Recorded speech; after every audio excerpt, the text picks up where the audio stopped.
Whenever a girl is born, people often say, चलो कोई नहीं, लक्ष्मी आई है. The problem is not with the use of words Lakshmi आई है. The problem is with the use of words चलो कोई नहीं. And whenever the boy is born, people would say, चलो अच्छा है, एक ही प्लान करना था, पर हमें कोई दिक्कत नहीं थी.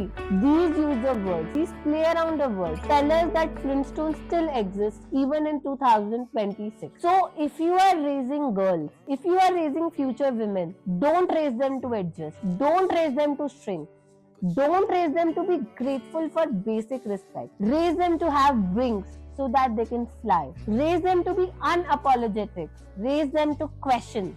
Raise them to take space. And most importantly, don't raise them to be a quieter version of yourself. Raise them to be a much more stronger and louder version of what you always wanted to be. A very, very happy Women's Day to all the strong women out there.